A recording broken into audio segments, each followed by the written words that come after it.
All right. Hey, ladies and gentlemen, coming live to you from some rock quarry in Japan. This is Brick Racing. Welcome to Tokusatsu House Party. Today is a fucking crazy episode. Like, this is gonna be absolutely insane. Today I'm joined by Jay Brex as usual, legendary Mr. Cooper Vaughn, and our special fucking guest, Michael fucking Kinder, aka John Kamen Rider Lance. I'm Ben. Ben, I'm so sorry. Listen, it's been a day. Ben. Oh, wow. Yes. Wow. On stream, Ben. Not even a minute in. I meant to say something else, but I'm like, I wonder if he knows that I've actually been. Bro, I'm retarded. And it was I'm not saying anything. I'm just gonna let that one ride. It's not Tom Constantine. Just I'm so sorry. I'm Tom. Yeah. Ben, Kamen Rider Lancer. So who wants to start it off? Okay. So who wants to start it off? Who wants to ask the first question? Bro. Okay. Well, listen. So, Michael, like, first things first, how did you get the role? Like, I know you've been an American fan I know you were obviously an American fan, but like, how did Geats happen? Because I remember when it got announced, you and Tom got like announced for it. Like, that was like, to people like Vaughn, Brex and I, that was like, holy shit, man. Like, that's like the dream come true for every Rider fan. I'm like, hold on, I see a brother. Hold on. Yes. He's one of us. With a good haircut. Believe it or not, the same mind-blowing experience you guys had was the same one that I had. Like, I legitimately was like, I was sitting around one day and my agent contacted me and was because I was signed up through a couple of talent agencies, but it's kind of been finicky, and it's kind of one of the things you deal with being in Japan. It's like, if you want to be in entertainment, you go sign up in talent agencies, but then they're like, yeah, you're going to get some jobs, you're going to be doing commercials and television shows and movies, and they make it sound so glamorous, right? But then it's like, when you're actually doing it, or like when you're in it, it's like, they're not telling you, when you're signing up, that you're competing against every other dude that looks like you in the country. You know what I mean? And so it was one of those things where, like, not only are you competing against every other guy in the country, but you're also like competing against the guys that most of these companies and these studios, they already know. So, and like in Japan, familiarity is like a big thing here. So like, if they know you already and you work with them and they like you, you automatically are getting a job, as opposed to like some newcomer or someone who's lower on the list, That's definitely true. You see that with a lot of guys. Yeah. So, and what ends up happening, right? So, like for me, I do a lot of, Toku stunt work and stuff. I work with independent Toku. If you know Garage Pro, yeah. Mm-hmm. Me and him, we've been running for like what, almost 12 years now. Oh. So, that's my brother. Like, if it wasn't for him, I would have never gotten anywhere close to, getting into Toku and meeting people and, learning about how the Japanese scene actually, the scene actually works. So, fast forward, some years later, I've been doing independent Toku for years. So at least I have experience around being on set and how to navigate things, because, it's like a totally different place. Right. Mm-hmm. And so, I'm sitting at the house, and my agent contacts me, and he's like, "Hey, Mike, there's this studio. They're looking for a guy. Would you be interested in the job?" And I'm like, let me see if I can fix that. Sorry. I don't know how to fix that. No worries, the echo. Yeah, sorry about that. Yeah, I noticed that too. Let's do this. Would you be able to use your phone? Does your phone have the mic in it too as well? It does. Okay, so I'll close this one right here, and okay. Yeah. And then talk to the cam, maybe. Hold on, take. Yeah, just. How's that? Does that sound better? Perfect. Yeah. Yeah, we got it. We got it. Let's go. All right. Let's make them. All right. All right. So getting back to it, he's like, hey, there's this. He said it was a movie role. So like at first it was, oh, there's a movie role. Would you be interested in auditioning and blah blah blah. I'm like, yeah, sure, why not? And then like in my head, I'm just thinking, oh, it's just gonna be another one of those things where I go and I audition and I sign up for the role and then I do all my stuff and they're just gonna be like, okay, thank you. Don't call us, we won't call you kind of things, because it happens a lot. I got like thousands of those emails. So then he was like, oh, well, there's no actual audition. It's just photo selection. And that happens a lot too. That's like one of the ways that they choose is like, you got your folio of pictures and videos and like highlight reels if you have them, and for anybody that's ever interested, because, I get a lot of emails asking about like, how'd you do this? These are things that you need, especially in Japan and anywhere else you go. It's important to have, having, headshots, body shot, full body shots, torso shots. You want to have like a portfolio of those. You also want to have like, if you do like cosplays or you do costuming or anything, have a few of those shots ready to go and have a highlight reel or two.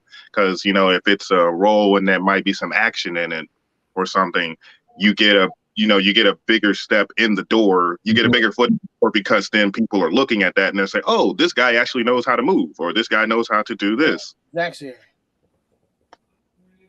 What's up, bro?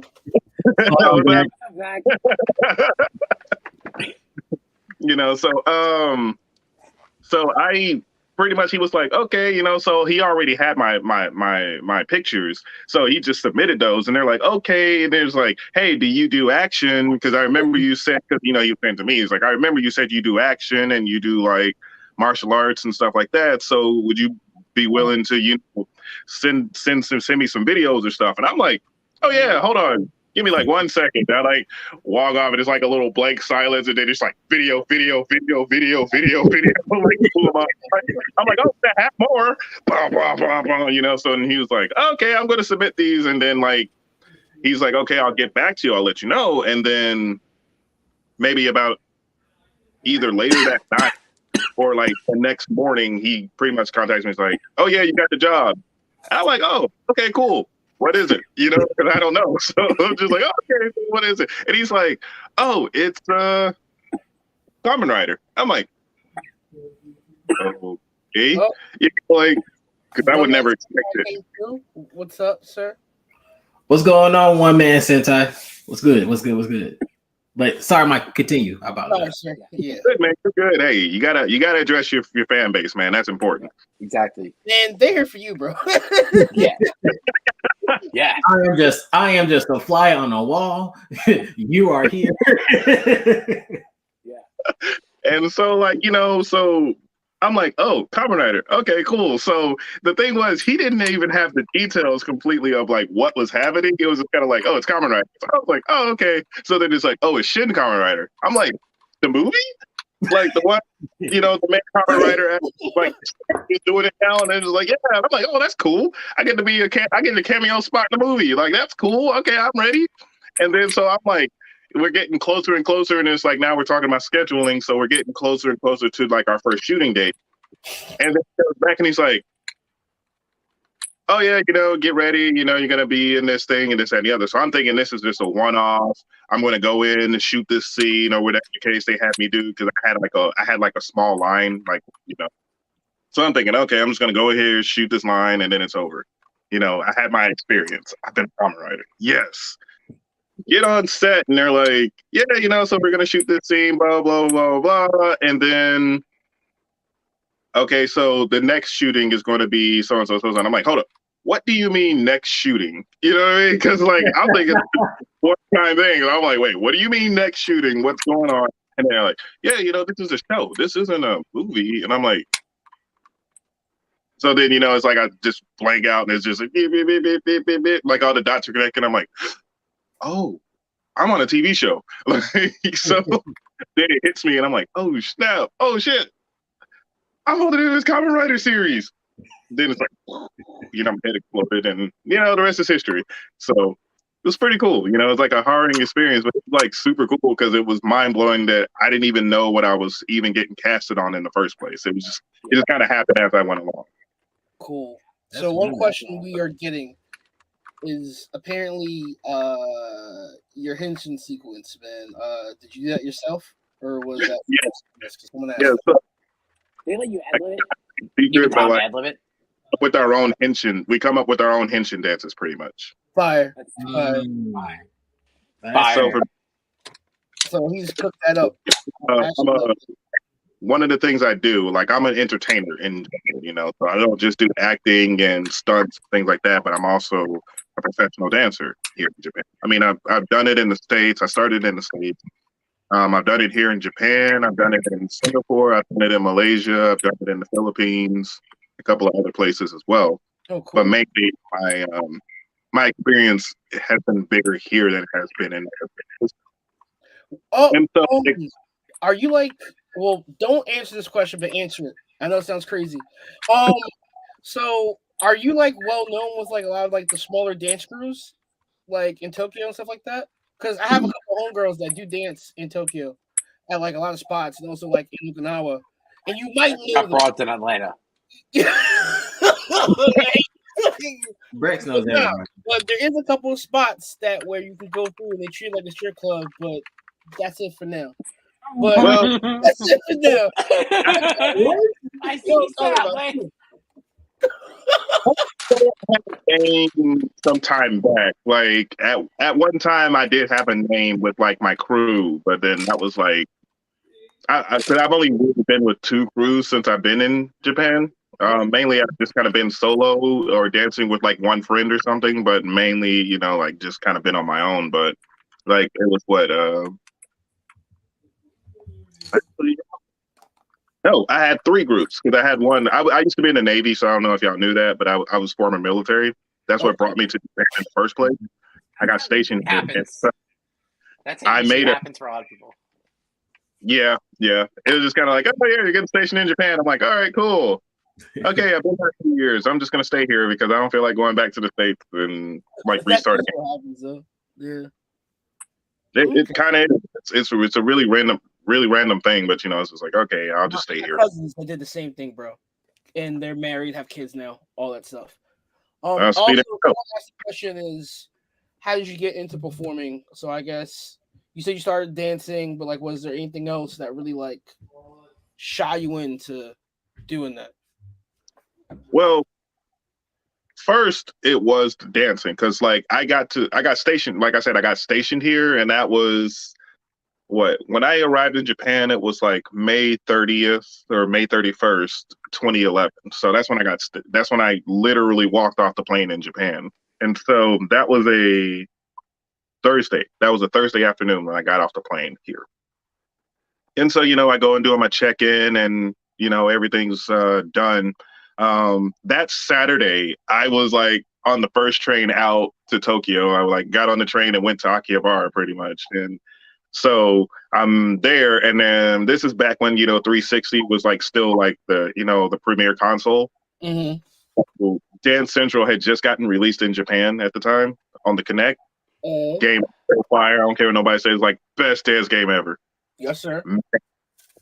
So they had a big event in Akihabara where they were premiering the game. You could try it out in the Connect, you could dance and stuff and this and the other. And they had like this whole like, you know, like those big gaming events that they have, you know, like you see them on TV and you're like, oh man, I wish I can go to one of those. So yeah, I actually somehow randomly stumbled upon one. And that's actually kind of what started me for like being a talent in Japan, because I like walked out there, I'm like doing the game and I like wrecked it, and they're just like, holy crap, like this dude's really good. They're like, hey, and so like I guess the manager of the event came up to me and he's all like, you did really good on that game. Like, do you dance? I'm like, yeah, I'm actually a dancer. And he's like, oh, okay, so I got these girls, they're on stage and they're dancing, so I want you to go on stage and dance with my girls. And I'm sitting here like, what? You know, like the race queens with the latex outfits, you know, short jackets, short skirts, like they're all wearing that, and there's like 50 of them. They're like, I want you to go on stage and dance with them. I'm like, okay, you know. So walked on stage and they started playing music, and then you remember like Bloodsport with like John Claude when he's doing that dance scene in the bar. Yeah. That was big. So I'm all like, yeah, there's girl. Sweep it back again. He said, "Sweep it back again." That's pretty much how it went down. Like I shit you not. That's literally how it went down. I'm all like, okay, and then, the girls are like, yeah. There's like 50 of it. I'm like in the middle. I'm just all like, yeah. Shout out to the chat because you guys for asking questions. Thank you so much. You guys are definitely outside today for this. Yeah. Ooh. Crazy. I got a question for Michael. All right. I'm a big Koichi Sakamoto fan. Oh, Ah! I want to know how is it working with the man? How is he? Like, dude, I'd fucking love that man. Okay, I'm just gonna throw it. I've been a big fan of him for years. So he's just a goat, no question. Legit, he's the GOAT. Like, he's the only one who could take a really lame toy or a really weird toy and turn it into the most epic thing you've ever fucking seen. Like, his new run is legendary. That's all I gotta say. He made Manji Ranger fire in America. That's all. Right. Like, everything he does, it's like the dude's got the Midas touch. Everything he touches is gold, gold, gold. I'm just like, bro. So it's kind of funny, right? I have like this hilarious story. So, like I said, I've worked with Garage Pro for a while, right? And, and I've been with Garage Pro. So for a while, Koichi and Bueno were like real cool, and, they would work together and stuff. So he would always have them on set, and, Bueno would go on set and learn things. So it was always one of those things where it's like, hey, Mike, we're going on set with Koichi. You come in? And I'm like, I got to work and this and the other. So I always missed the opportunity to meet this man. And I swear to you, like, I think at least 6 to 8 years, I kept missing this guy. I don't know how it was even possible. And then, so I get on Geets. He's not the first director that we're working with. We're working with another guy, which is okay because he was cool too. And what ended up happening was like we had to go into the sound studio and we had to like record some like voiceovers, some ad libs and things like that. So we're recording. And then we're walking out of the studio and like, okay, we're done. I see you guys next shooting. And like, okay, guys, see you later. We're walking out.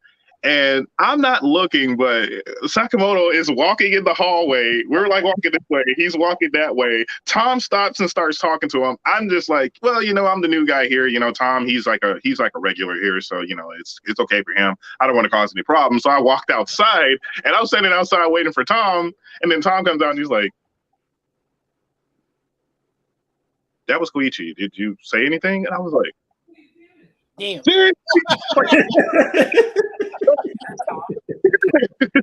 Yo, I'd be so tight. I was for years I had been missing this guy. So then like comes up, when we get the scene where we do the henshin in the memory. So the first episode where we actually worked with him. And so like finally face to face on set, we're meeting, and I walk in, and I got the hostess like mini donuts. You got the powder donuts. Yep. So he's a big fan of the chocolate donuts. So I have access to like American Goods. Okay, so I walk on set, back meeting him for the first time, and I'm all like, "Hey man, I'm a big fan. Been wanting to meet you for years. I've always missed you, and yeah, here's some donuts." So. Yo, he gave us cheat codes. He gave me a big cheat code. The key to Koichi's heart is chocolate donuts. That's how you guys know. Michael, there's 2 questions real quick. So someone said that all of the ideas for Geets for your character, they were already presented to you. You didn't pick anything for it. It was just done like that.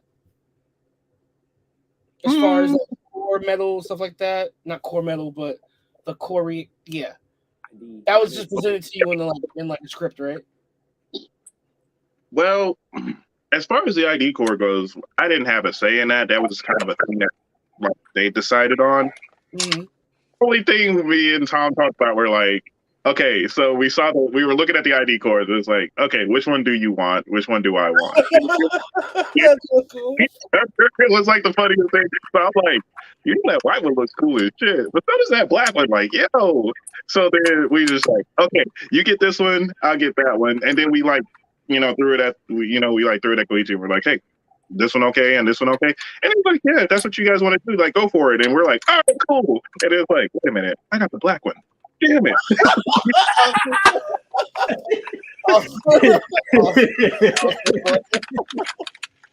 So then we started making jokes and all of us all like, we'll go forever, and like Tom's all like, I'm like, no, you can't say that. Yo, that's because that's what someone definitely basically alluded to in the chat, and I had to ask that question. So, yo, Gun Spawner, I got you. Oh, they play Star Wars. So, Michael, like,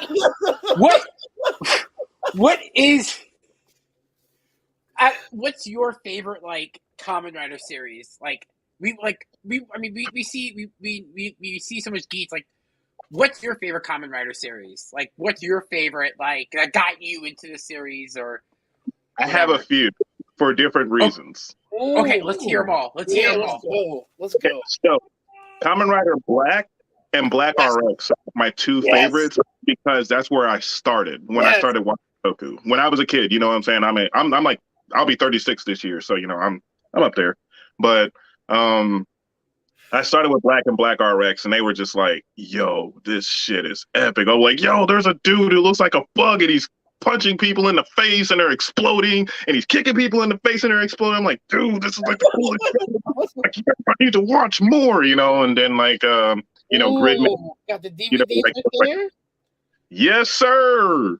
Wait, so my favorite show was Black Sun, and did you like it? Man, I loved Black. Black was like, to me, he was the coolest. And then I was a big Amazon fan as well. I actually just liked the aesthetic of Amazon, and Amazon was just cool in his own way. Everybody's like, he's ugly, he looks stupid. I'm like, he's still kind of cool though. You know what I mean? So great plot, great development of character. It's like when when you're watching it, you're not really thinking about what the series is actually about and how it works and all the little, the little nitty gritty details that you learn as you get older. So when I went back and watched it, I'm like, my judgment was good. It was finite. It was sound. This is a good show. So I never like look back on it. It's like, oh man, Amazon wasn't that good. Like, no, it was great. And to me, a lot of the Showa series were like really good. Mm-hmm. Ooh, I like to hear that. I mean, I was born in the Showa era, so I'm a Showa guy, believe it or not. And so I grew up in the Showa era, seeing a lot of the Showa series, when it came to Super Sentai, when it came to all the Super Raya and Studio 7 stuff, and also all the, Toei stuff. So, and I mean, as a kid, I grew up watching nothing but Godzilla movies and stuff, like all of them. TBS was a subsidiary of Japan. So, yeah, like, did know, like, the late 80s, early 90s in the States, if you ever turned on TBS during the day, it switched from like American television programming to actual Japanese television programming. So it just played nothing but series and Japanese movies the entire time. I didn't know that. About maybe 11, 12 o'clock in the afternoon until about like 3 or 4, and then it would switch back to American programming. That's crazy because I've heard that on forums, but no one ever confirmed it. That's crazy. When I was like 3, 4 years old, I'm like sitting at my babysitter's house, and like, she would just turn on the TV, and at first, we'd start with like PBS because kids, right? So you're gonna watch PBS, watch Thomas and Friends, watch Pappy Land, watch like all this other stuff, and then it's like she would turn it on to like TBS, and then she'd be watching some talk show in the morning, and then we'd go from that to just straight like Godzilla movies and Battle Fever and other stuff. So I'm sitting there watching this stuff, and I'm like, this stuff is fucking cool, like So, and so I grew up watching it, so I was seeing all this stuff like in real time in the States, and I was growing up in Mississippi, so it's kind of weird to see this in Mississippi. Oh, you went awesome. I seen that too with not Bioman. It was Ultra 7 because they had it was sometimes they would show like Ultra 7, like it was not on TV. Was it UAS? USA, not UAS, USA. Bro, Yeah, it was USA. It was I- so, I had a core memory of them showing Mazinger Z somewhere in the States because because Yes, I remember watching Mazinger Z like growing up. I hear the theme song. I'm like, yo, this is so familiar. Yo, Yeah. that, His memory with that was like I said, it was PBS, and it was Jack and Battle Fever J. Because I was like, I knew about those way back in the day, and people were like from like the 70s, early 80s. How would you know this? I'm like, it was on TBS. I swear to God, I watched this as a kid because Gridman was also on there too. It was so weird. So we can confirm. Wait, so they showed Battle Fever J in the States? Yes, on TBS. What? That's fucking insane. That's fucking insane. Wild, because we know that Marvel owns it. No, Marvel. It's owned by Marvel. Marvel had the rights for Battle Fever, so that's probably the. And you know what do you call it? Dynaman 2 was on Night Flight. Yeah, they showed Dynaman. I remember that. They did the Dynaman dub with Night Flight, so that really makes sense. That Like makes sense. I never knew that. That's really fucking cool. Man, That's really fucking cool. We even had Power Rangers. We already had Super Sentai, and it was like the craziest thing ever. Because I remember, I'm like, I know, like, because I remember, like, they were doing, when they're doing their entrances, and it was like right around when Battle France comes in, and I started doing the thing. My friend's like, "How do you know this? You never watched the show?" And I'm like, "I watched this as a kid. I remember this." That's that is so cool. Like, I remember this. That was like my dad with Gotcha Man and Speed Racer. And I feel like every American kid that like listened to hip hop saw Daytona 500 with Ghostface and they used Speed Racer in the background. But like my dad was like into anime heavy, didn't even realize it, Transformers and stuff. And I was like, oh. So like I was kind of like thrown into it. You know what I mean? Heck, I grew up on Speed Racer too, like no one we just thought it was like a terribly dubbed show. Also, Speed Racer has the worst dubs in the world. I love that show. Chargeman Ken is the worst dub ever. Chargeman Ken. Why do you know that? Why do you know? Is it No.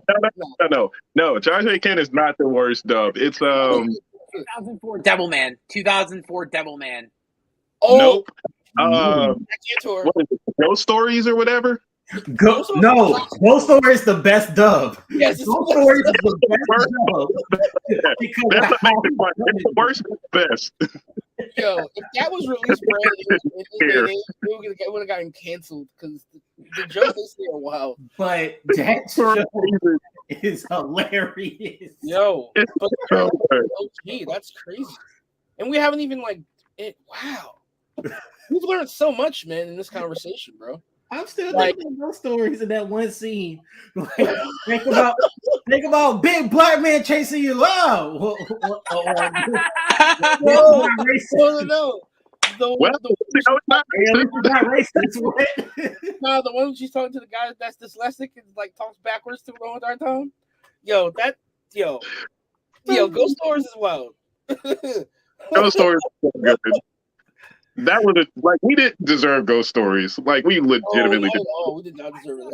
Ghost Stories. I still haven't seen Ghost Stories. Shout out to that team that made gold out of dirt.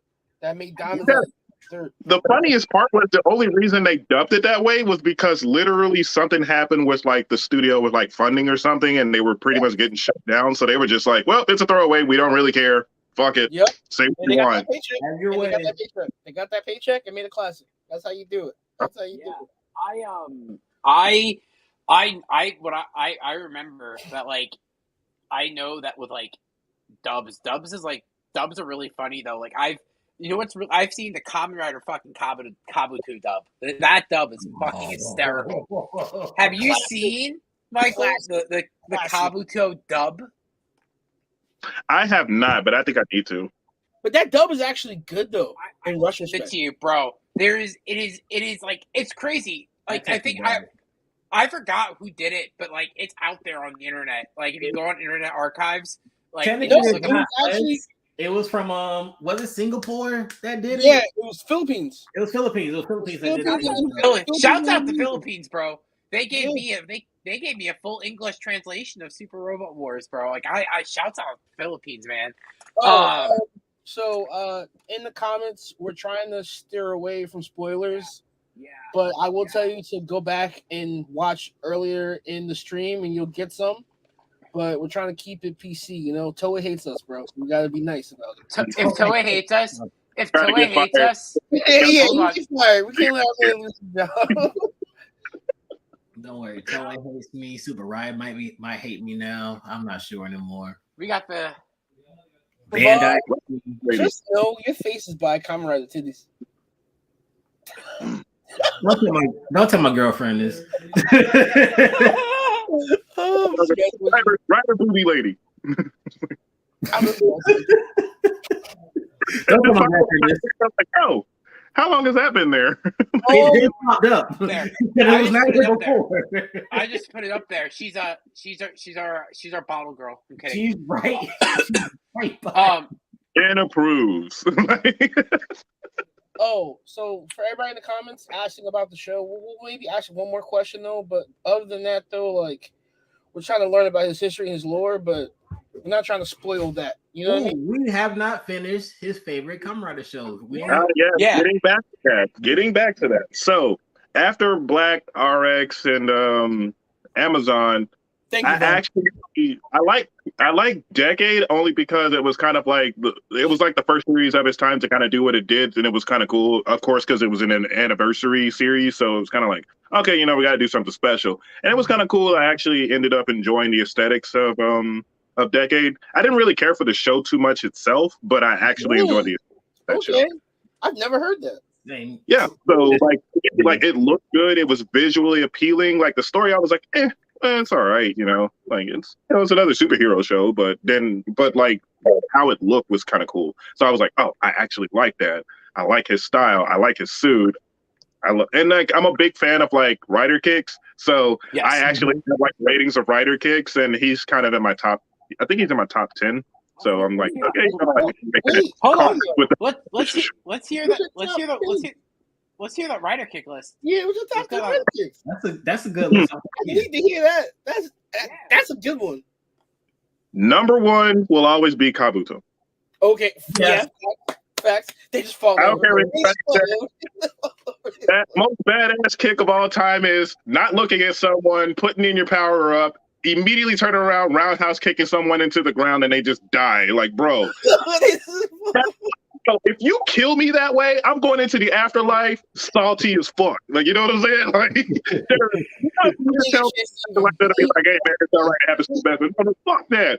That dude just embarrassed my ass. Like, I don't even want to die, bro. Just take this, erase me out of existence. I don't want to. Like, you know what I'm saying? Like, just get rid of me. Like, that's so number one. Yeah, that one's number one. I don't care if anybody says it's always cool. Like, it's always cool to see that one. I actually enjoyed the Fives rider kick too, just because of the Yankee style. Mm-hmm. Yeah, that's what crazy. Yeah, crazy. Yeah, Fives was a cool one. I enjoyed Wizards kicks as well because they were just creative with the magic, and then the one where he turns his bike and like with the dragon, and then he turns the dragon and the bike into a fucking foot and kicks you with it. Like, so OP. It says it for itself, like I like it, you know what I'm saying? And then Black, I always love his rider punch kick combo just because it was awesome. Like he just jumps up, hits you in the face, backflips off your face, and kicks you in the face again, and you're just like, dude, really? Like you had to like kill me that way, So I was always a big fan of that finisher. And my number 5 is kind of like a throwaway, but Decade goes in my top 5 because he's just the way the cards come up and he's just going through the cards and when you explode and it's like, okay, that's actually kind of cool. Like, you know what I'm saying? It's all digital, so it's like really cool how they just how they did that one. I was just like, somebody on the creative team was like having fun with that shit. Like you can tell like they're just having fun. Like, it's so cool. Barcodes. Right, you know what I'm saying? Like, let me go and scan your ass real quick. Boop. Just so those are like my top 5, like and they're all top 5 for different reasons, but one, they're visually appealing as fuck. Like, you know, no matter how you look at it, they're super cool. Like the way that they look is cool. They're creative, just the way that they work. And you know, I mean, like out of all of them, I put a Showa one on there. And you know, like for the Showa series, they were just kind of very straightforward. Hey, I'm just gonna kick you in the face and you die. But I think Black is where it kind of changed. It became a little more creative because I mean, he had the right to punch and the right to kick. So he could either punch you and kill you, or he could kick you and kill you, or he could just do both and overkill you. Yes. Yeah. So, you know, I loved it. Thank you. That's crazy. Yeah, that's insane. That's crazy. Like, are you so? Did you see Shin Kamen Rider in theaters? Ooh. I haven't seen it yet. I just saw the Mario movie, like last week. So now I'm getting ready to. Well, the week before last, I saw it. I was like, okay, I have a list of movies I need to go see. I need to go see Guardians of the Galaxy 3. I need to go see Shin Kamen Rider because I need to watch this. And I was like, huh, if I would have been in this movie. Like, I don't even understand why. Like, I've seen the pre stuff, and I'm like, I don't know how I fit in this movie. Like, you were locked. You were in Japan during lockdown, and now, and before. How much has how's that transition been? Because I know that they were really strict about border, you know, policies, and now they're fully open, and there's tons of tourists there now. How have you like gotten like reacclimated to that? I know that's a weird like non-token question, but I'm actually pretty curious about that. Like, well, how have you been like dealing with that? Well, you know, one thing is, it's like when Corona happened, right? Like when the big C happened, it was like 19 for us when it happened. Yeah. And like the thing was, like there wasn't any response to it or like any actions taken on it until like almost mid 2020.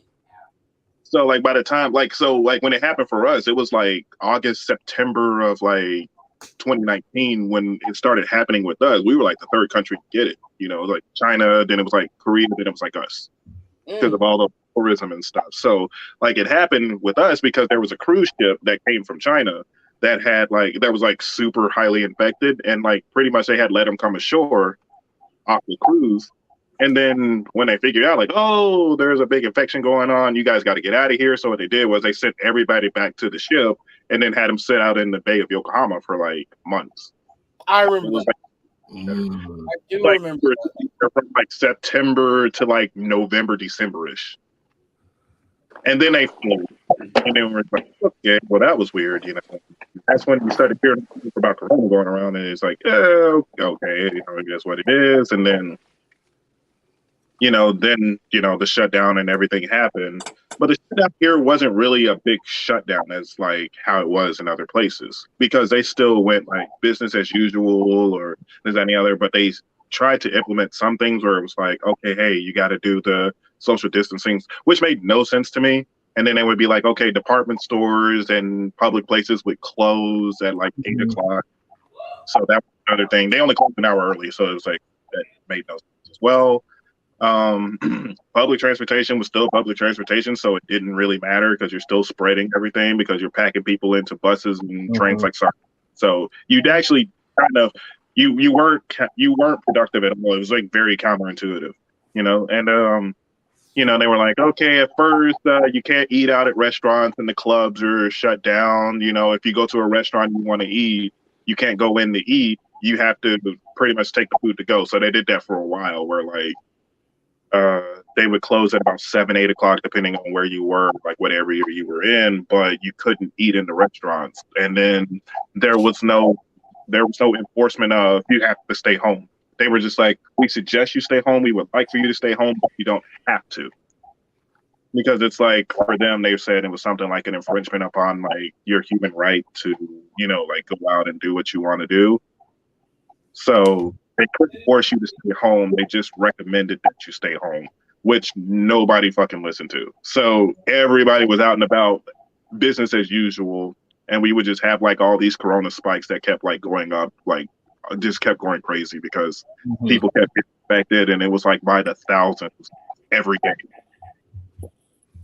And so we just had to deal with that. And for me, what kind of made me angry about the whole situation was my acting career and all the talent stuff I was doing was actually picking up at that time, and I was doing a lot of stuff at the time. Then Corona, and all of it just went like all the gigs stopped, and I was like, damn it! So like I couldn't do anything because by that time I'd already been like AKB48. If you've heard of them, they're like the biggest idol group in the world, right? I had just done a concert with them. Like, was one of their on stage with them concert that they do in one of the arenas in Japan. So I just did that, and then there was this group. They're like a bunch of like otaku who formed a band, which is like the most hilarious thing ever. They're called MSS Project. They're like where they like shooting games, they like guns, they like blowing shit up and stuff like that. So, wait, are they really big? Are they actually really big? Yeah, they're huge. I've heard that name twice, and this is the last time I hear it. It's like rock music and stuff. So they have pretty good music, and if you play like some games or if you played, watch some anime and stuff, like their stuff has popped in.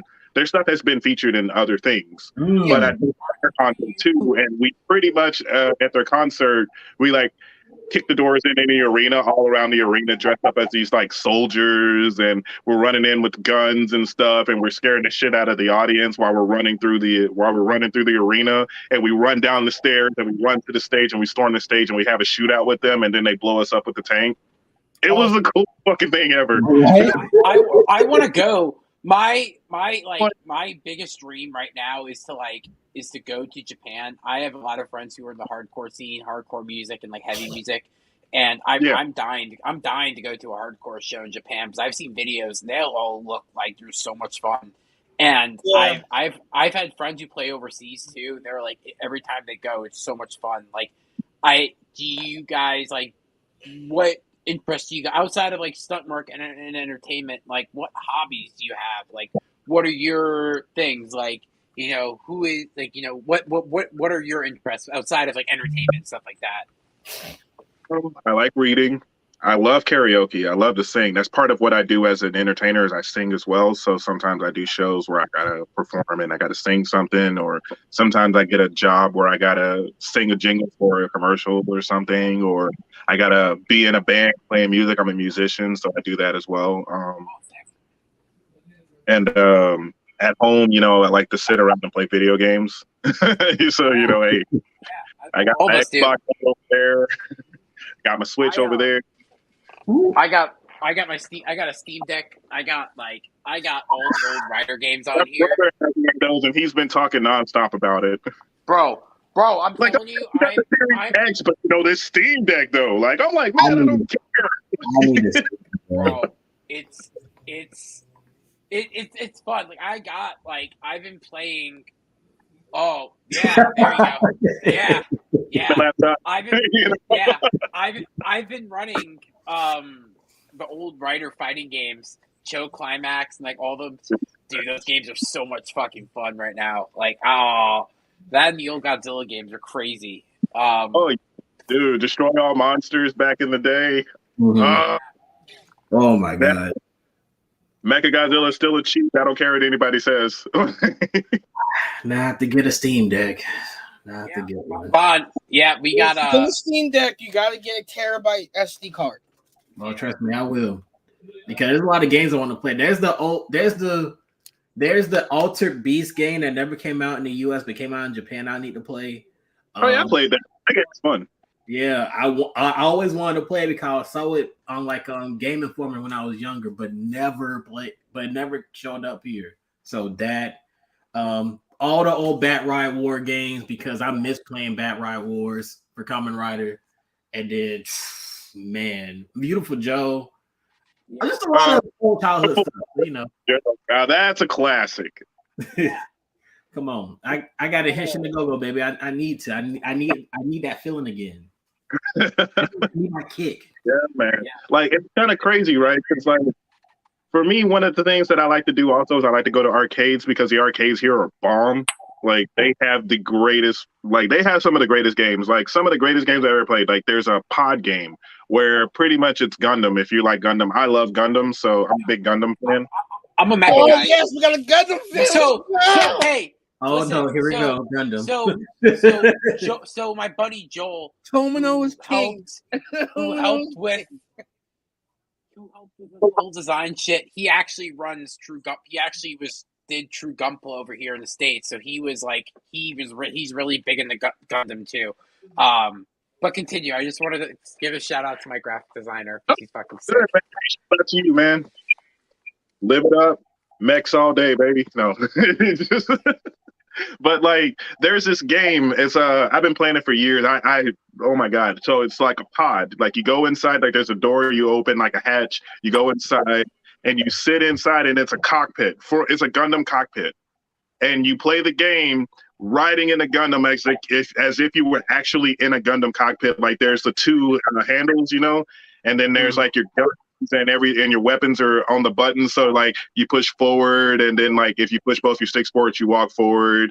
If you pull back, you walk backwards. If you push them like up and down, you turn left and right and stuff. Like it's a real actual cockpit. Like you do that, and like if you like pull your sticks together, you pretty much ride or kick the shit out of whatever mech's in front of you, which is like hilarious as fuck to me.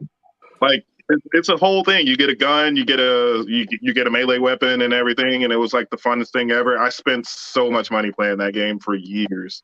That's one of my favorite games. It's great, dude. And I mean, like it's literally like a visual projector. So like there's a whole like it's a pod. It's almost like inside of. There's a projector and you're seeing it like literally there's like your front of you, there's like the video screen here, there's like the video screen here, like it's a whole thing. Like it's man. And then there's another game called Gunslinger Stratos. I don't know if you guys have ever heard of it. And it's a shooting game, fighting game style, kind of like I guess Gundam EX Versus, if you remember how that game plays. So it's like that, except you get two guns, right? So you have like a gun in your right hand, a gun in your left hand, and there's a joystick on the actual back of the gun. So you're like moving around and stuff, and you're shooting as well. Mm-hmm. And so you have three guns. You have like your standard gun, you have like your shotgun, and you have your long range gun. So if you take the guns and you put them together, then it turns into your shotgun. If you take the guns and you stack them on top of each other, it turns into your long range gun. And you pretty much run around in the arena fighting other players around Japan that are also playing this game. It's like a PvP live action, like you're playing this, and it's actually really fun. That was one of the games that I used to play a lot. And then there's another one that's called Starwing Paradox, and I don't think y'all have ever heard of it. They have one for Left 4 Dead too, actually. It was pretty cool.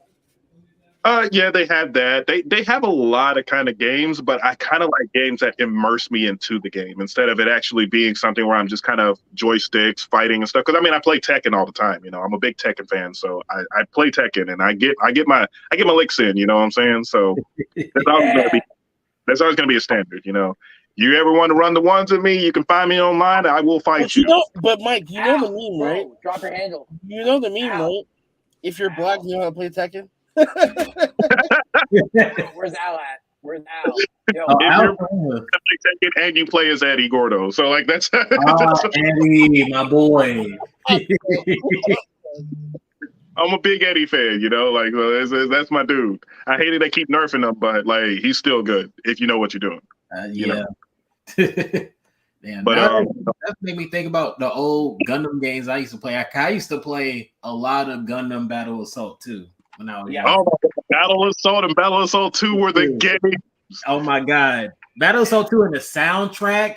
Really? Man, oh my god, I love Gundam music. I listen to the Gundam music in the gym. Winners Forever and Men of Destiny from Stardust Memory are like my two favorite Gundam songs, bro. Like Winners Forever. I used to have a soundtrack I used to have the Gundam Wing soundtrack as my racing soundtrack when I raced. Like that was the thing, especially like Rhythm Emotion. Wait, you that song thing ever. Wait, what you listen to Just Communication when I just go to the grocery store. Wait, so Mike, did you race? Did you race? What did you race? I used to do street racing, but then I started racing here like a little bit. I kind of do it on and off because one of my brothers, he races a lot. He's actually got a racing driver's license here in Japan. So he's actually like a professional racer. So he does karts and cars. So I kind of do karts sometimes. I just recently got my license not too long ago, so now I can actually start racing as well. So I'm like, finally, you But know, you be like jumping down the mountain with a tofu. one of my friends actually, which is hilarious. He actually has that car, which is really funny. He's like, buy this car. I gotta get the soundtrack. I gotta go racing with this, and he actually like legitimately did it. So I was just like, oh my god, you're such a nerd. Like, and he's always taking pictures. Look at my baby. I'm like, bro, it's like a block of tofu. Like, God. but so back to the games. There's a game called Star Wing Paradox, which is like think of like the Gundam game, except like 100 times better. So it's not in a projector kind of thing. It's like big screen in front of you, but you're sitting in a cockpit seat. But it's one of those like 3D maneuver seats, you know, where you like it moves and stuff.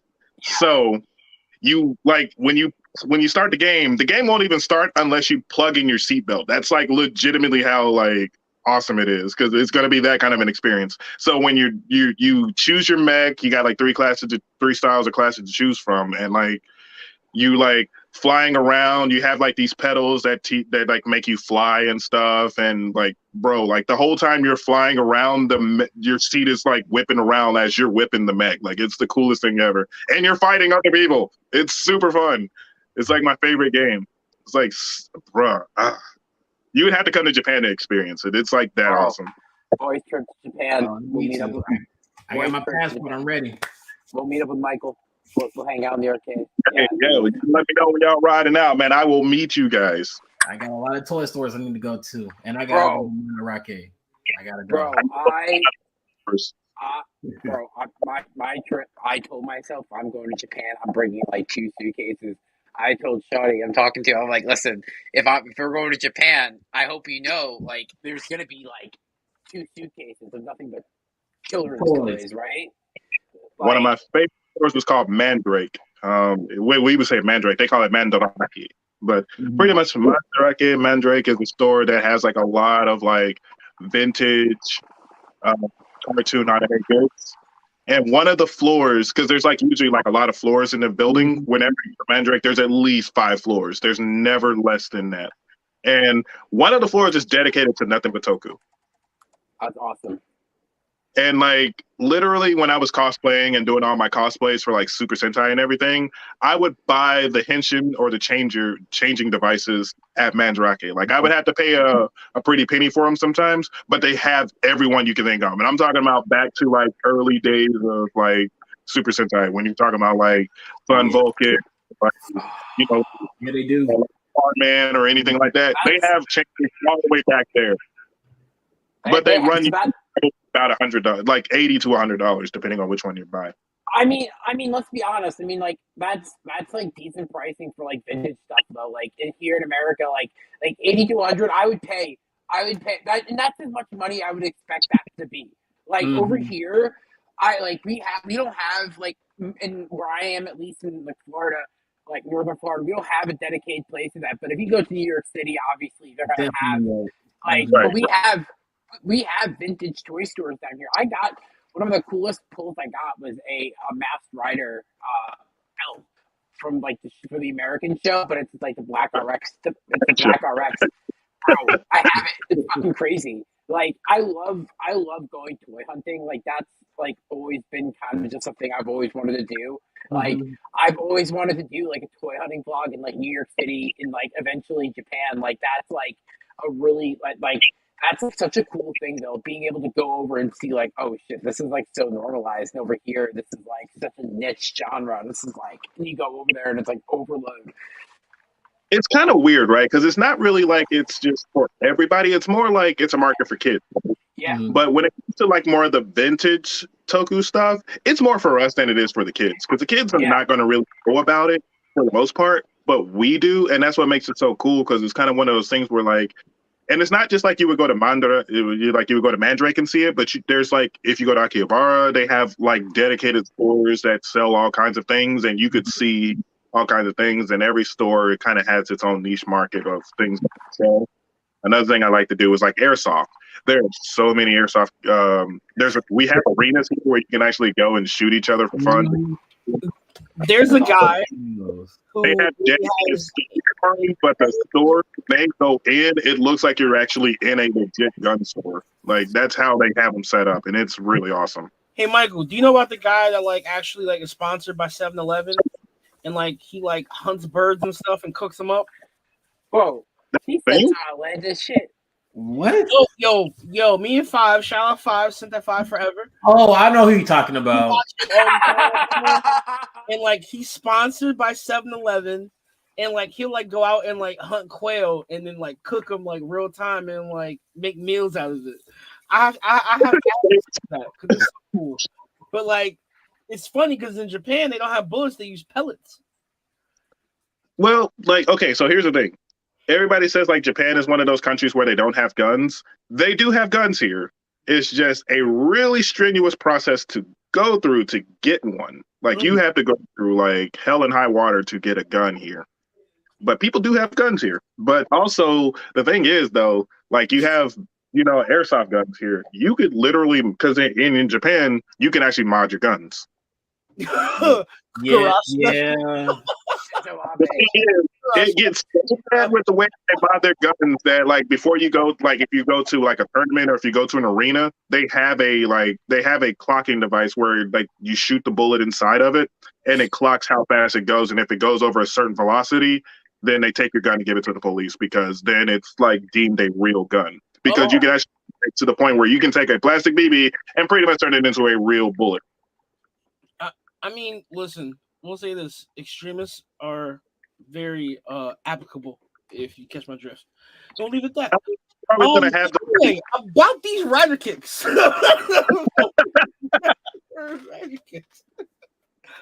Oh man, no, but they're loving you in the comments, Michael. Like they really, are showing thank you 100%. Like, yo, my best one is, and I quote, "He's one of us" with the crying face. That's fine, dude. Like, and this is really cool because like, not only like a lot of us over here like you haven't had your triple like transformation yet, but like I mean you have, but like you haven't seen what your suit is, and we'll avoid that territory. But like it's cool because like you're a fan and you became a writer. Like this is like my dream, mom's dream, Brax's dream, everyone who's watching this, man. And like it's such a cool thing to see and be able to see you if you don't often get the interactions with like writer actors ever, like obviously because of the huge language barrier too, and but like again I want to thank you again for coming on. Like it's been awesome. We have about like half an hour-ish or more, but this has been everyone's loving it, and then like having you on has been like really cool. I've been like waiting for this. When you answered my message, I was like, I mean, I try to answer all messages. Like people will hit me up all the time asking me questions and stuff, and I'm like sitting there like on the couch, just like, okay, let me reply to this guy, let me reply to this guy, let me reply to this girl. Like I'm actually, like I guess the way I look at it is, I'm just a dude. You know what I'm saying? It's like, like I'm the equivalent of like if you guys have ever watched Go Kaiser, I'm Guy. Like, Guy. Yeah, no. That's kind of the cool thing about it, because I remember joking about that as way back when, because I actually moved to Japan right around the time Go Kaiser started. So I literally moved here at that time. So I was like, it was like really big then, and I'm all like, there's a guy who's like a super nerd about Super Sentai who becomes a Sentai hero, and then I'm like, wait a minute. I'm like, that never happened. Well, later. It works. Akabiri Ranger is probably one of my favorite series that's not canon, but it is canon. Do the comic books. I like Which- what was that? Jay Branks, what you about to say? No, but Akabiri Ranger is canon in the Ultraman comic books. Ranger is hilarious. I actually have Ranger on that. Mm-hmm. Like I legit had that helmet, and I was like, yeah, I can't even wear it. My head's too big. Oh, Michael, Will's. Oh, can I ask you a question, Michael? Sorry. Someone asked, what's your favorite henshin device in Rider and Sentai? Oh, Okay. I'm gonna sound like a homer with this, but I don't care. It is what it is. It's called fandom for a reason. If we're going with Rider, my favorite henshin device is Wizard's transformation device. I actually love it with the rings and stuff. And it was kind of like for me, because I actually went to go see the live show of like Wizard, because my senpai was my senpai who who's like my senior. Mhm. He was the suit actor for Kamen Rider Impaler in Yuki. So he was kind of me really understand what it means to do stunt work and to like truly love it, because he was like, the money sucks, so just do it because you love it, kind of thing. And so he took me to a live show to be like, okay, this is what you're really getting into. So at first I got to see, this is when Kyoryuger was out, so got to see a Kyoryuger live show. Coolest thing I ever saw. It was the coolest thing I ever saw. Like, I swear to you. Kyoryuger's Kyoryuger's a great season too for a live show, because a lot of it's based in dancing, and like that translated into a live show is so much fun, and the music makes it even better. I'm really a big fan of the music and stuff, and all the cheesy dancing and all. Like, it kind of burns me because I'm a dancer. So I don't want to see that. Like, I don't want to see that, but like, it's cool though, right? Because I remember being at the show, and first you do the Sentai show, then you do the Rider show. So there's like 2 shows back to back. You go to like Toku World, and there's like a whole live stage event. So sometimes you see like episodes where they're like people are sitting in the audience, and they get attacked by monsters and whatever, and then the hero has to come and save them. So we were actually in that place, because that's their actual live stage. Oh, cool. So even though it's their actual live stage, they still use it for like their movies and their shows and whatnot. So it's actually kind of cool that, being actually on a set that they're using. And it's a huge place. It's like an arena. It's like not like one of those like little, like you walk in, there's a couple of seats, and there's like a little tiny stage. Like, no, there's an actual, like, there's a soundscape, there's like rafters, like there's a whole kit caboodle, the whole 9 yards. And I remember watching Kyoryuger, and they were like, oh, we're gonna fight the minions. So they're like, fight the minions, and you got like red over here, pinks over there, greens over here, blues over here, blacks over here, and they're just all over the place fighting, right? And I remember they were doing like, oh, well, we gotta regroup and da da da da da. So then they like, okay, well, I'm gonna do my move and take out my minions, and I'm gonna disappear, right? So like everybody's kind of taking out the minions and disappearing. So like red does his thing, all the minions explode, he disappears, and then blue does his thing, green does his thing, pink does his thing. But the coolest one had to be black, because like he was in the rafters. He's like 30 to 50 feet in the air, like he's in the rafters, not wearing a harness or anything, right? So he's like like minions on the left of him. There's minions on the right of him. There's like 5 or 6 of them, right? And he's surrounded. So he's like looking, and he jumps off the raptors, does like a 540 flip, and halfway down, while he's flipping into this fucking pit that's like another 10 feet down, he lays straight out with his Guryu revolver, sticks it out, and shoots the minions, and they blow up while he's falling. Like, Bro, Go. I was like, I was like, yeah, like I started flipping shit. I thought I was like, you would have thought I was at like a UFC event or something. Some dude just got knocked out. and dude, Japan, that's what they probably got. Dudes they probably got an amateur, like an indie wrestler. I would imagine that that's where they can get a lot of their talent from. Because wrestling's all stunt work too. But no, like all these guys, right? Because when it comes to like Super Sentai and everything, and when it comes to like doing all these things, they do it by stunt teams. So there's a stunt team that it's kind of like if you watch a Jackie Chan movie, he has his own stunt team that is doing all the work. You know what I'm saying? And so you have your actors and you have your suit actors, and the suit actors are going to be the stunt team that is, credited or billeted to do that series or do that movie. So this is an actual stunt team, like that's actually doing this, which is like really cool, because this is the stuff that they practice. This is the stuff that you're doing. And like for me, I'm with the stunt gym. Well, I haven't been with a while because I had like an accident where I broke my ankle doing I have a powerful rider kick where I jump too high in the air, and then when I land, it's so I broke my ankle doing it, and that was like really dumb. Took me out for a while, but I'm back on it now, so I'm good. You know, very front team, they do stuff like Garo and you know, like these other series. Mm-hmm. I'm really tight with the director of that, the creator and director of that series, because you know he's like a good friend of mine. But and he's the one who actually trains me because you know with Kiriata Ayama. Yokoyama. Yo, he is the GOAT, and he actually made the best era of Toei, which I call Grindhouse. Haikyder. That whole movie. Amazing. Yeah, one of my favorite movies. He's my That man is the future of Toku. When Toei stops fronting and puts him on, we're gonna be eating good for a long time. Believe it or not, eating good for a while anyway. Because if you remember, Yokoyama's the reason we had what we had in Space, Lost Galaxy, and all those other Force and all that. That was him. Actually, he's the we got the Ninja Turtle Power Rangers in Space crossover. He made that. He worked on Next Mutation too, right? Wow. Yeah, that man Like, is one. he started, believe it or not, he started as a suit actor, a stunt guy, and Mighty Morphin Power Rangers. He was a Tengu. Okay. Wow. So he started as a Tengu, went from being a Tengu to being Billy's suit actor, then went from being Billy's suit actor to being Tommy's suit actor. That's crazy. That's really fucking crazy.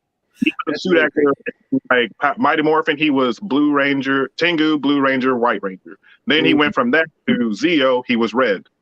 Then from Zeo into Turbo, he did Red, and then he went over into like action directing, and then from there he took off, you know. So have you seen Kamen Rider Dragon Knight, the America, obviously like one of the only other American I watched adaptations?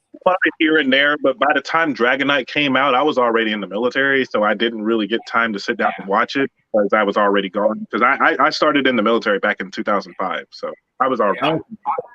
So it's something I always recommend to people just because it's one of the Wayne brothers worked on it. It's a Wayne brothers show. The cast is really good. It's Mark Dacascos, Matt Mullins, Mike Moe, and Stephen Lunsford, and like Matt Mullins, and like I mean, just that cast alone of like Dacascos, Mullins, and Moe is like crazy on its own because they're all like crazy. They're doing their own martial arts stuff, and Mark Musashi. Mark Musashi did some stunt work too for Dragon Knight. Yeah. There's it's a really good show, and it didn't get the love it got because it was on CW. It was on a Warner Brothers network on their Saturday morning block. So which. Shit talking to the day, but like when I watched it, I was actually like, this show's not bad. Like, cause you know, I was like, you know, it's one thing what people say about a show, like what fans will say about it, or people that don't like the show will say about it. But then it's another thing to like, you know, garner your own experience from it. So then I'll sit and watch something. People are like, oh, this shit sucks. It's terrible. Blah blah blah. And I watch it. I'm like, it's not that bad. Like I kind of like this. Yeah. You know, you're wrong. Dragon Knight's cool because it's different than Ryuki. And it's very different than Ryuki and it has a similarity. Don't get me wrong, but it's very different in how it's written. I liked it. I really enjoyed it. It was like that's how actually I got into Kamen Rider was through Dragon Knight, and that's I didn't realize. Honestly. Yeah, and like it's I got. Back when I was a kid and we had Mass Rider, I legitimately hated Mass Rider so much. I was like, bro, this show is ass. Like, how much I think back to it, I'm like, there's nothing you can really like about this show. Like, this show sucks. Yeah, Chaim Saban has a really nice track record of butchering other shows and Power Rangers, and like he butchered Metal Heroes with the rustiest fucking cleaver I've ever seen. I mean, like, I love Beetleborgs and VR Troopers, but like he did. I mean, obviously those shows are important too, but like let's be honest, man. Like, bro, butchered them shits with like a rusty cleaver. Don't And, forget, like, we did have Teenage Superhuman Samurai Cyber Squad, and we did also get Beverly Hills, no, tattooed fighters from Beverly Hills. oh, bro, Ew. someone Don't bring up online, that they- last Oh someone online- man. So, But hey, you should watch Gridman. You should watch Gridman. Oh, yeah. Yeah, don't bro, do it to you. someone did a fucking cut up fucking Bioman footage and like tattooed teenage alien fighters and matched them together to make a Bioman adaptation. I sat there, bro. I hit like I was smoking a bolt. I came back inside. I sat down in my chair. I was like, yo, what the fuck is this? I put this shit on, bro. I'm staring at my TV for like 10 minutes. I'm like, yo, this is fucking crazy. This is like the craziest thing I've ever seen. Someone made a fucking Bioman adaptation. It's creative. It was like kind of good. You couldn't even be mad at it. You're like, yo, this shit's actually kind of fire. Like, Yeah. Bro, the Toku internet shit's crazy. Like, have you seen fan art of your character, of you and Tom's Yeah, have characters? you seen that art? I have, and you know what? I saved them all to my phone. I actually have them on That's so cool. I would do the same thing. my fan art, and I'm like, yo, this shit is awesome. I'm like, I can draw, but this is a different level. Like, holy crap, I love this. And I'm like, yo, can I share this? And people are like, please. I'm like, yo, check this shit out. Like, I'm like, it's me. So I'm like, do they- seriously, like, yo, I look good. Like, yeah, like, dude, I saw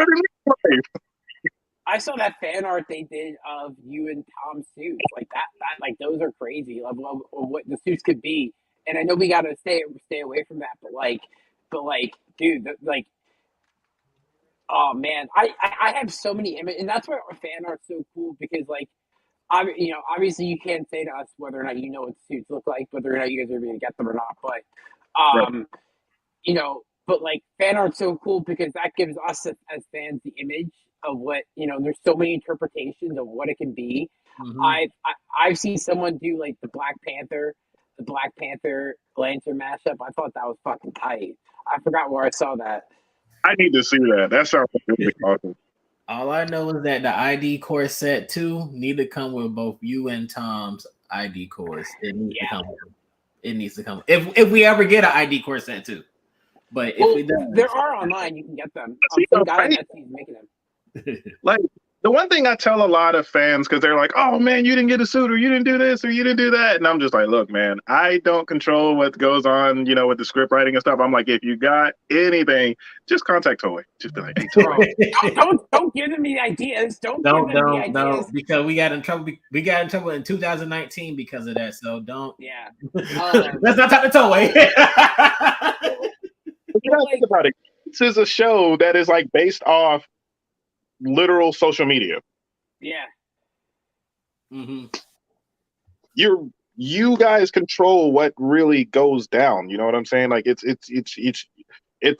the fan base. You know what I'm saying? It's kind of like one of those things where like I didn't know how good of a show Geats was until like when I see certain things happen in the show, and then I go on Twitter and it's like Japanese Twitter is blowing up about it, but then not only is Japanese Twitter blowing up about it, but then like American Twitter and all other countries. It's lit. It's lit. That's all I say. It's lit. That's what's up. Though. That was up though. Like you got love on both sides, heavy, and that's so awesome. Real time at that. We don't know how to watch. It's like reading people's comments.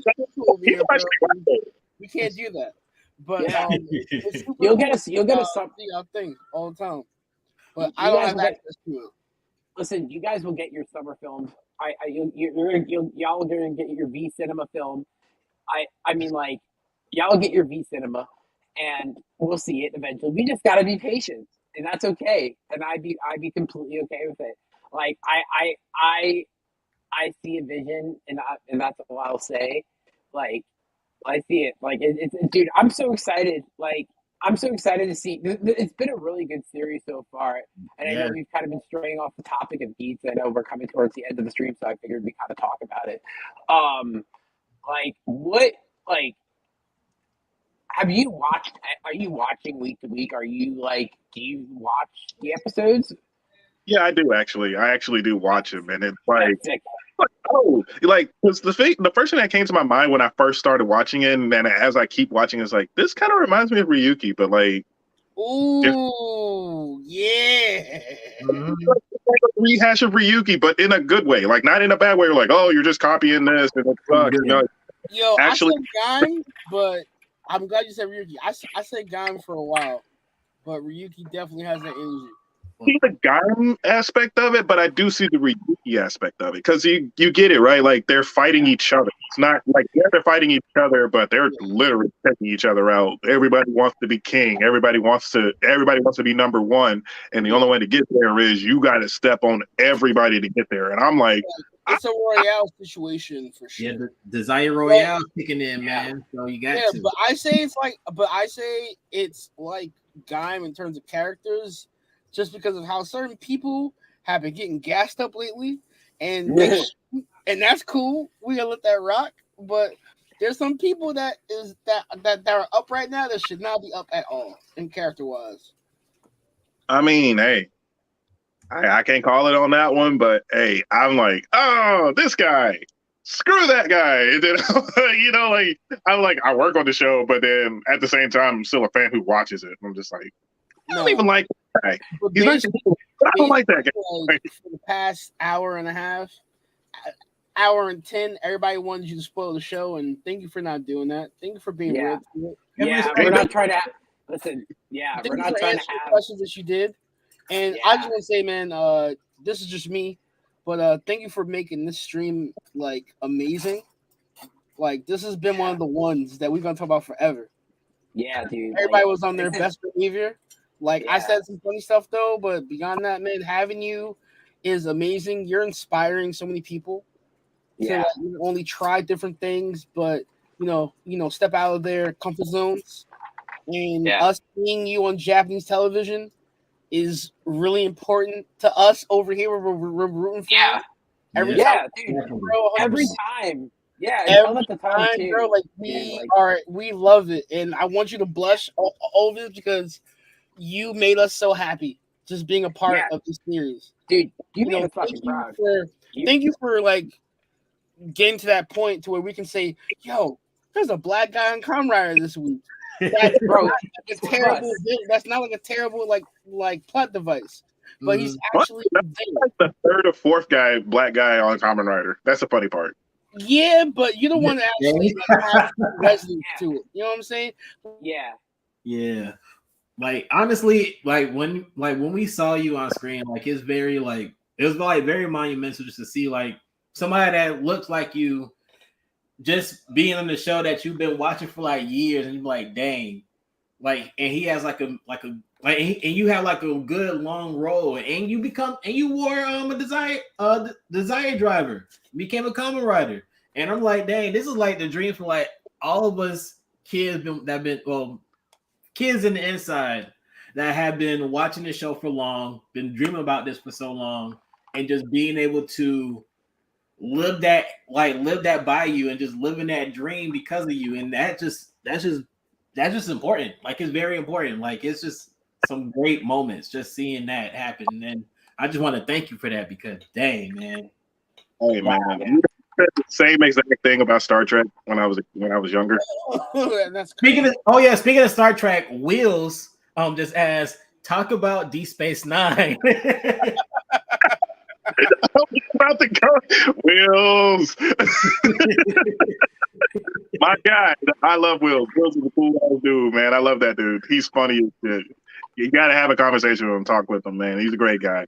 But yeah, I was actually just thinking that because I said those exact same words when it came to Star Trek because I was a big Star Trek kid growing up. You know, like when I was a kid, TNG was on television when I was young. So I grew up watching that, and seeing like Worf and Geordi and everything, and I was like a big fan of them. I'm like, these guys are great, and I love Picard because he was cool. Like literally, I still drink Earl Grey tea to this. I love LeVar Burton. Like, dude, I grew up. I mean, like it was a Star cast, and everybody was awesome in their own way. I mean, shit, we had Whoopi Goldberg on that bitch. You know what I'm saying? I'm like, oh. I'm honestly a TNG guy over the original. Like I'm a Picard and like that crew. I'm not even a Right. Star Trek person. I just love Patrick Yo, Stewart. Picard is a goat though, but that's a whole other conversation. Yeah. Now, here's the thing, though. Picard is a goat. Don't get me wrong. I definitely put Picard over Kirk. But Facts. when I like DS9, bruh, DS9 did it. I don't care what anybody says. Cisco. It's Cisco. Deep Space Nine is different though. Let's keep that a buck though. Deep Space Nine is different. That's a whole nother game, whole nother playing That's field. what they did because they were willing to push boundaries that weren't touched at the time. Like it was like if you really Space Nine and what that show was about social issues.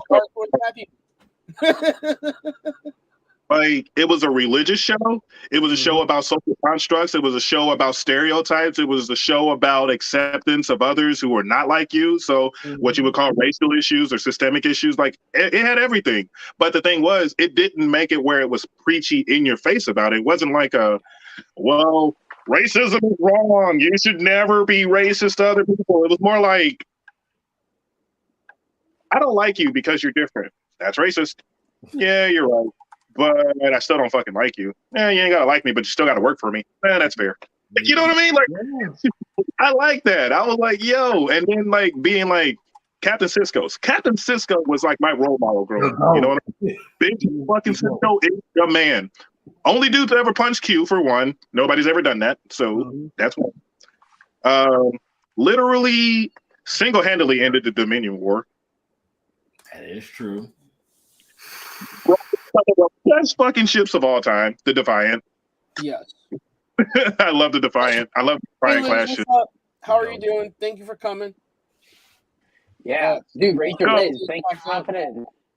Yeah, Michael, listen, you brought everybody out, bro. You brought everybody out, bro. Yeah. You brought everybody out, bro. This is that moment. I do want to say though to everybody that's watching, listening, if you come watch this later, watch it on repeat, watch it on rewind, it does not matter, but I want you to hear this. When it comes to what you want to do, when it comes to your dreams, follow your dreams, go for it. You don't know what you're going to do. You don't know if you're going to hit. You don't know if you're going to miss. You're probably going to try to fly to the sun and fall. It's totally fine to do so.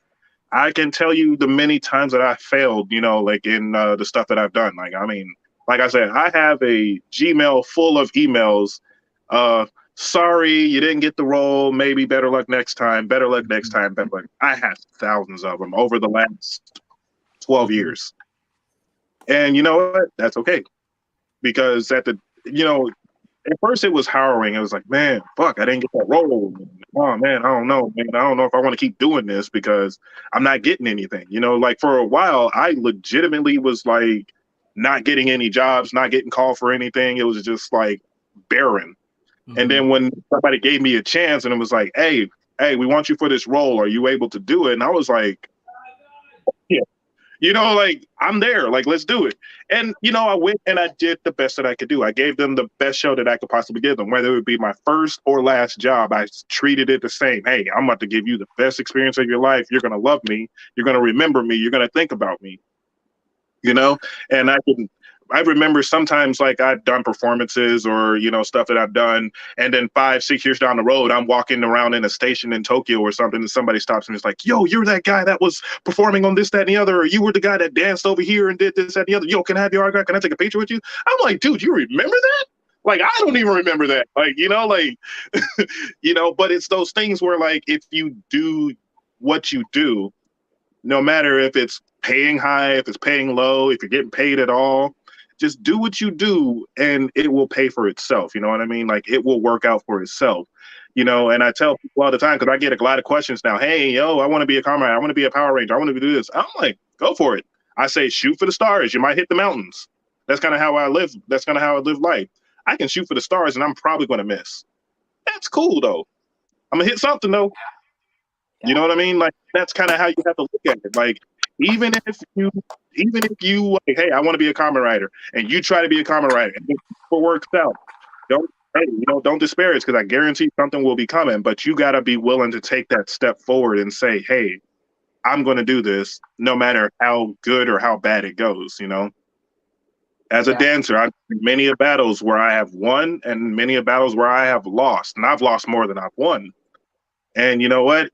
It was like, oh man, I don't want to do this shit no more, or oh man, I don't want to act no more. I don't want to play music no more. I got booted out of my band. What am I going to do now? I don't want to, I don't play music anymore. What am I going to do? But it's like, yo, keep going, because you never know where life is going to take you.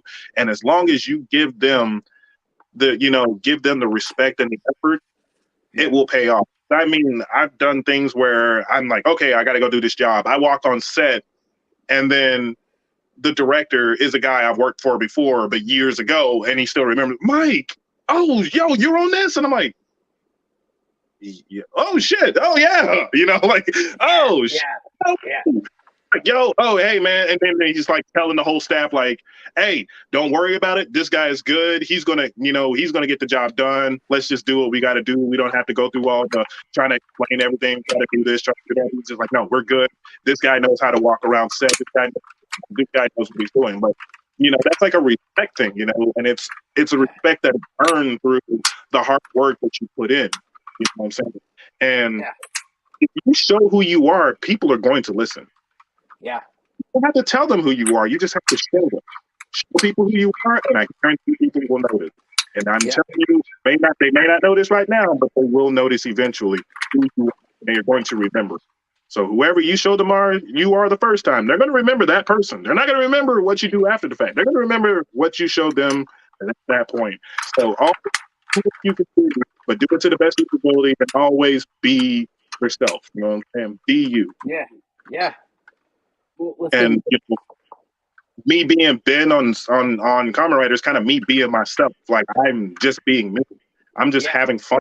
I'm just, being myself. And it's kind of one of those things that works out because, the staff is like, okay, this is the script. You're going to say this.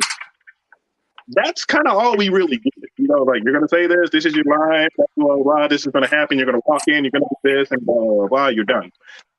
When it comes to how I act, my mannerisms, all that other stuff, that's me. You know what I'm saying? So I'm there creating my character as I go. You know what I mean? That's awesome. And it's kind of cool that they give me the freedom to do so. Because, they could literally be like, not that kind of person, you're this kind of person. And you can go with it, of course. But they're like, hey, you know your character better than we do. You know what I'm saying? Or you're going to be that character. We can't tell you how to be yourself. We can't tell you how to be this guy. You have to tell us how you're going to be this guy. Yeah. And they put it on me to show who I am. Yeah. And so for everyone out there, hey, do what you can do. If you want to be a Kamen Rider, go out and be a Kamen Rider. Even if it's cosplay, do it, because it still counts. I promise you. I started from being a Super Sentai Kamen Rider cosplayer. I didn't start this from I've been acting for so long and this and the other. That had nothing to do with it. I was literally a Super Sentai Kamen Rider cosplayer, and that actually kind of propelled me into Toku, like working in Toku, where I started learning stuff of how to be on set, how to shoot a camera, how to use a camera, how to direct a fight scene, all these kind of things. And it led from that to, now I'm doing roles where I'm a suit actor, I'm a stunt actor, and stunt performer. Now I'm on the camera and I'm acting without the suit and without the stunts. Now I'm, what I'm saying? Like, everything leads somewhere. You just got to be willing to take that step. And it's not going to be comfortable. It's not going to be easy. And I'm telling you that right now, it's not. Like, everybody thinks, oh, it's easy. You just do this and you do that. You talk to this and then, it just happens. Like, no, you're going to go through a journey. You're going to step in dogs. You're going to walk in swamps. You're going to get stung by bees and wasps and mosquitoes. You're going to go through it. But it's worth it at the end. You know what I'm saying? Because the experience you gain out of that will take you very far in life. So, I just wanted to pass that on to you guys to let y'all know, like, hey, go for it. Do what you can do. Shoot for the stars. Hit the mountains. Thank you, man. Thank you so much. Thank you. That's some beautiful word. That was legit. For everyone that's watching this and will watch this, man, this is important for not only y'all, but for us. We also this is a spiritual situation right here, man. Like we all so thank you, Michael. And you keep it the good work, man. And we're gonna follow you, man, forever now. 100%. Yeah. And man, if you want to have you, man, you can hit me up anytime. I'm with it. Listen, you need to let Toku. No, hit me up. I'm on Xbox. I'm on. hey, listen. We'll talk after the end of the stream, man. All right, listen. Guys, thank you for everyone that came out tonight, Michael. Thank you. And guys, until next time, let's peace. Thank you.